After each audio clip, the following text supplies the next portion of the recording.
Hi, everyone, and welcome back to JSA TV and JSA Podcasts, where we're coming to you today live from the floor of ITW 2024 here in National Harbor, just outside of Washington, D.C. I am Barb Mitchell from JSA, and I'm joined by Brett Lindsey, who is with, can I say, Yep. ARC Data Centers. You got it. We've known and loved you and your team as Involta, but today's a big day. It is. Big week, I would say. For you and the team. So first of all, thanks for joining us. Absolutely. And tell us a bit. I've obviously let the cat out of the bag a little bit, but tell us about the rebrand of Involta. Yeah. So I think for us, when you're thinking about where your business is going over the next 5 years, you really sometimes need to have kind of a seismic shift within your business, as much internal as external. And so really wanted to have a new name that I thought really represented where we're going. So historically, we've been 40% colo, 40% cloud, 20% other, and that could be managed services, fiber, a number of different things. And as we get towards 2027, the desire is to be 75% colo, 25% cloud. And that really is a pretty seismic shift for the business and what we've been doing in the past. And so really wanted to just get a new name out there, fresh look, colors, feel, kind of completely different from what we've been in the past. It's been exciting. I mean, as we've said, we're here at ITW. I think the first thing I saw when I came down the escalator was this, big billboard announcing this shift. I loved it. I thought it looked great. I mean, no disrespect, obviously, to the old Involta brand, but when you see it kind of blowing up and the new one coming on, it kind of, again, makes that shift where hopefully in people's minds they realize, okay, we're now ARC.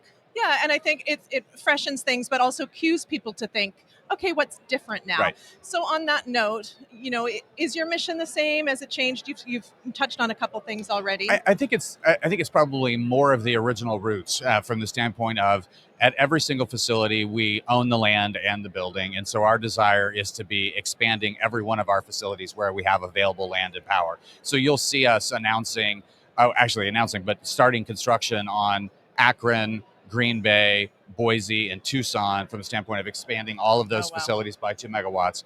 And then the desire is that over the next 3 to 5 years, that we would have a rolling 2 megawatts of capacity coming on at every facility so that we can try to keep up with the demand of the edge. And I think our big change is to view ourselves as we are the edge, is how we think about it. Okay. Yeah, that's clear to me. Yeah. And I hate to even ask this question because you've said so much already. I mean, you've just undertaken arguably one of the heaviest lifts a company could do in terms of rebranding and repositioning in that way. You've talked about some new sites that you're working on. Dare I say, what else? I mean, it's May. We still have half a year left. Yeah, so we're going to be having the grand opening for our Green Bay facility in June. Okay. And so that facility has 20 megawatts of available power and about 25 acres of land. So we're already planning on 2 different types of expansion for Green Bay and getting a lot of interest in that. So that's really our big push right this second until we get that grand opening. I believe it's June 15th. Okay, great. So I was going to say what's in store, but I know what's in store. So today you're on a panel, right? I am. Talking about greener data. I am. Tell us about that. What are you going to be covering? I'm actually going to pretend that I'm Ken Kramer, our CTO, because he's the one that actually wrote the chapter in the book around direct liquid cooling. And so we'll talk about what we're doing to try to help with sustainability and how we think about direct liquid cooling for our customers.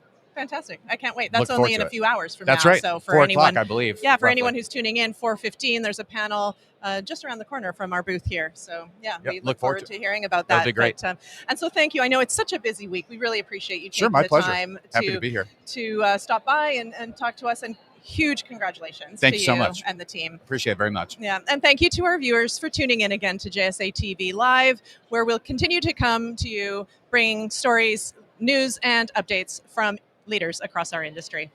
Until next time, happy networking.